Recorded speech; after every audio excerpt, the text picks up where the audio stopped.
শেখ মুজিব মনে করেছিল তাকেই পাকিস্তানের প্রধানমন্ত্রী করা হবে। এক ইয়াহিয়া খানের পরিবর্তে আরেক ইয়াহিয়া খানকে এখানে জন্ম দিতে চায় না। অর্থাৎ তিনি পাকিস্তান সামরিক বাহিনীকে বিশ্বাস করেছেন, কিন্তু বাঙালিদেরকে তিনি আপন লোকদেরকে বিশ্বাস করেন নাই। বলছে খান সাহেব দেশে কি হচ্ছে? তা বলে স্যার দেশের অবস্থা ভালো না, শেখ মুজিবকে প্রধানমন্ত্রী করবে না। পাকিস্তানি জেনারেলরা শেখ মুজিবকে পাকিস্তানের প্রধানমন্ত্রী হিসেবে উপযুক্ত মনে করে না এবং তার হাতে পাকিস্তানকে নিরাপদ মনে করে না, তাকে বিশ্বাস করে না। সুতরাং আওয়ামী লীগকে তারা কখনো ক্ষমতা হস্তান্তর করবে না। ৪র্থ বেঙ্গল রেজিমেন্টের স্পোর্টস অফিসার, কারণ ফুটবল আমি চ্যাম্পিয়ন ছিলাম, যার কারণে এখন হাঁটুতে ব্যথা। ইন্টেলিজেন্স অফিসার ছিলাম, ম্যাচ সেক্রেটারি নির্বাচিত হয়। আমার সময় কোনো ম্যাচ সেক্রেটারি নির্বাচিত হতো না, উনি বলে দিতেন ক্যাপ্টেন ওলি ম্যাচ সেক্রেটারি। তারপরে হলে ৩-৪ পরে ট্রুপসের দায়িত্ব, 4টা পদ আমার ছিল এবং আমাকে বলা হতো blue white boy of colonel MR Chowdhury, অর্থাৎ এমআর চৌধুরীর অত্যন্ত ঘনিষ্ঠ একজন লোক। তিনি চট্টগ্রামে বদলিয়ে যখন আসলেন ততদিনে কিন্তু নির্বাচন শেষ। মহাসচিবের কাছে শুনছেন, পুরো জিনিসটা শুনেন নেই। বাংলাদেশে ছিল 169টি আসন, 169টি আসনের মধ্যে আওয়ামী লীগ জিতেছিল 167টি আসনে, অর্থাৎ তৎকালীন পূর্ব এবং পশ্চিম পাকিস্তান মিলালে সংখ্যাগরিষ্ঠ আসন পেয়েছিল আওয়ামী লীগ। এই নির্বাচনটা মূলত আওয়ামী লীগ এবং অন্য দলের মধ্যে হয় নাই, এটা হয়েছিল বাঙালি এবং অবাঙালিদের মধ্যে। তখন বাঙালিদের প্রতিনিধিত্ব করছিলেন শেখ মুজিবুর রহমান এবং আওয়ামী লীগ। মুসলিম লীগের কোনো অস্তিত্ব ছিল না। মুসলিম লীগ কারা করতো? বড় বড় জমিদারের ছেলেরা।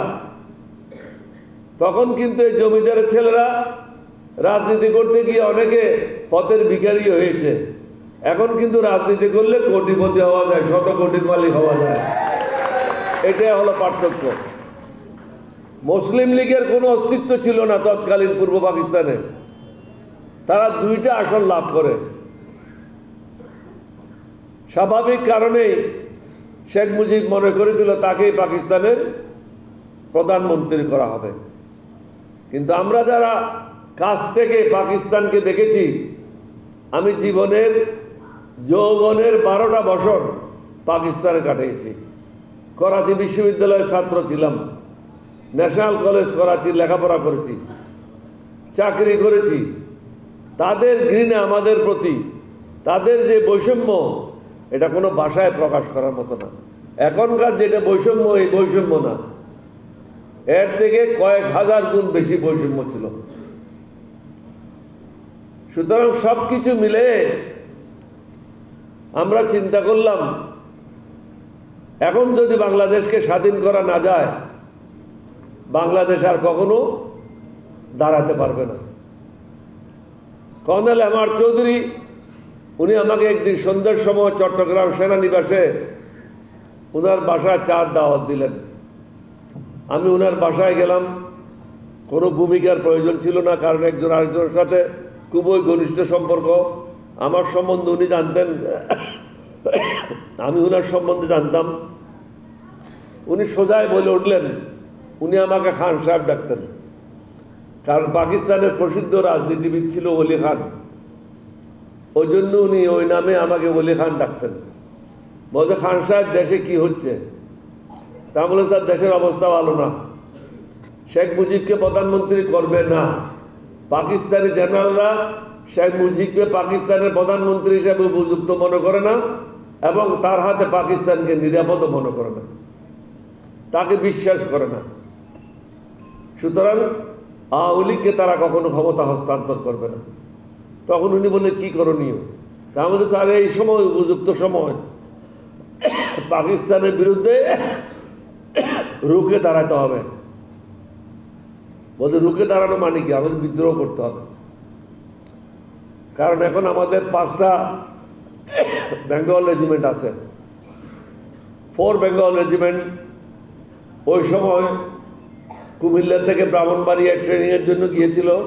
তারা ব্রাহ্মণবাড়িয়াতে ছিল, ক্যান্টনমেন্টের বাইরে। 1st বেঙ্গল ছিল যশোরে, তারাও ট্রেনিংয়ের জন্য ক্যাম্পের বাইরে ছিল। 2nd বেঙ্গল ছিল জয়দেবপুরে, তারাও ট্রেনিংয়ের জন্য ক্যাম্পের বাইরে ছিল টাঙ্গাইলে। 3rd বেঙ্গল রেজিমেন্ট ছিল সাইদপুরে, অর্থাৎ 5টা ব্যাটালিয়ন ইনট্যাক্ট। তারপরে ছিল ইপিআর, তারপরে ছিল পুলিশ, তারপরে ছিল ছাত্র জনতা, শ্রমিক। আমরা ওসমানী সাহেবকে অনুরোধ করলাম যে আপনি মেহরবানি করে শেখ মুজিবকে বলেন, আপনি তো আওয়ামী লীগের এমপি, শেখ মুজিবকে বলেন তিনি যদি আমাদেরকে অনুমতি দেন আমরা বিদ্রোহ করব এবং বাংলাদেশকে স্বাধীন করে ওনার হাতে অর্পণ করব। উনি তখন আমাদেরকে বলেছিলেন এক ইয়াহিয়া খানের পরিবর্তে আরেক ইয়াহিয়া খানকে এখানে জন্ম দিতে চায় না। অর্থাৎ তিনি পাকিস্তান সামরিক বাহিনীকে বিশ্বাস করেছেন, কিন্তু বাঙালিদেরকে তিনি আপন লোকদেরকে বিশ্বাস করেন নাই, বাঙালি সেনাবাহিনীর সদস্যদেরকে বিশ্বাস করেন নাই। পর পর মার্চ মাসে 2বার তাকে আমরা অনুরোধ করি। সর্বশেষ তাকে আমরা অনুরোধ করি 18ই মার্চ চট্টগ্রামের প্রবীণ নেতা MR সিদ্দিকী সাহেবের মাধ্যমে। তিনি একসময় কমার্স মিনিস্টার ছিলেন বাংলাদেশ স্বাধীন হওয়ার পরে।